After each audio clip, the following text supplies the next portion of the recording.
Welcome back to Rudy's 1/6 World for another First Thoughts video, and we'll be taking a quick look at the latest from Toys R Us, and it's a figure they are calling the Exiled Terror, which is basically Steppenwolf from Zack Snyder's Justice League.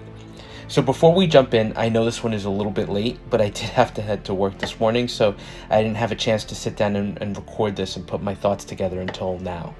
Second interesting note is that about 4 months ago, Infamous Toys, who I think we all know is another subsidiary of Toys R Us, announced the Dark Servant, which was the Steppenwolf based on the theatrical cut of Justice League.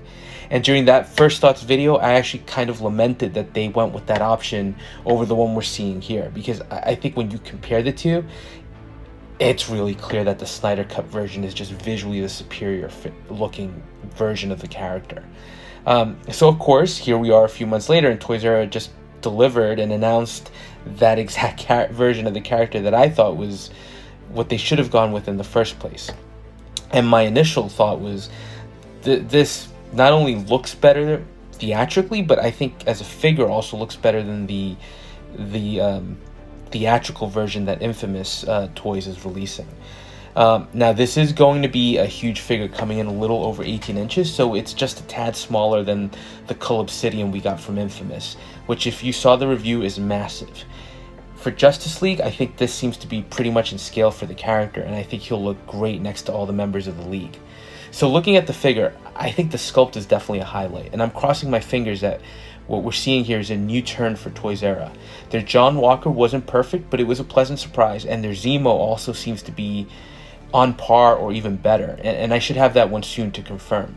But Toys R Us in the past has been hit or miss, and I think the Black Order was a clear example of that, but maybe it just feels like they're turning a page here and definitely improving. Word is that they did hire a more recognized sculptor to work on Zemo, and it's apparently the same person that worked on the Cobb Vance sculpt for Hot Toys, so if that's true, that's a huge step in the right direction for them. Not sure if that person worked on this, but I have to be honest, when you look at the sculpt, it looks pretty impressive here on the prototype, and it looks screen accurate, which is great. The rest of the armor also looks pretty screen accurate. Helmet is huge. The metal armor is really well detailed, and it has that silver metallic sheen from the movie, which in the movie it seemed almost alive and it seemed to move. Obviously this is not something we're seeing in the figure, but it looks great, and I love the spikes around his neck and the upper arms. Also, I think his axe, it looks great, and it does seem in the pictures like it's improved over the one that they had with the Dark Servant. Now, the figure also does come with a light-up feature with light-up eyes. The interesting here on this one is that it's being marketed as a voice-activated light-up feature. Not sure about that one. Might feel a little gimmicky, to be honest. However, I've said it in the past, the light-up features on these figures, they look great, but when are you really going to turn these on? Especially if you have them in a display case. I mean, for example, are you really going to take all your Iron Man out, remove the dozens of panels to flip on the light switches, and then put them back? There's just no way. So I always thought some kind of remote would be great.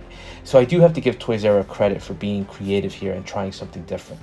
I will wait to pass final judgment until I see the final release. As for the rest of the figure, the armor carries through the entire body, but it's, I think, a pretty faithful recreation of what was on screen. Only thing I wish, and it's something typical of third-party figures, is I wish they had included some additional accessories. For Steppenwolf, maybe a swappable helmet with one of the head fins burned off to recreate the battle damage from his showdown with Superman. Maybe even the mother boxes assembling.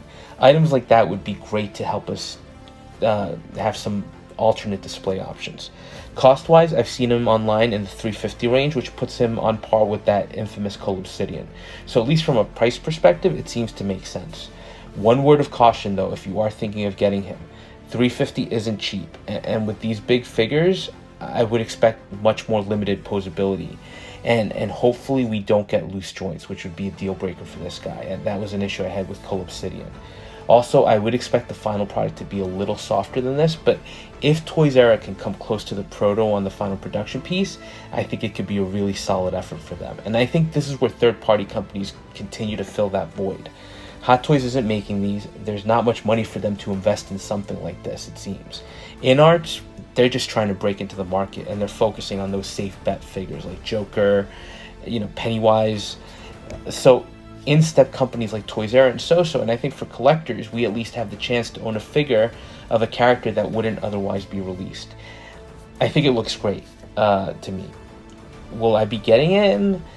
He's just huge, and between the Premier Toys Lizard that I just got, the infamous Cull Obsidian, and some other big pieces I have on the way and I own already, it's just a lot of real estate to take up. But if you are a DC fan, what do you think? Do you think this is worth taking a chance on? And for my fellow collectors, does it feel like Toys R Us has all of a sudden taken a jump in terms of at least the look of their figures?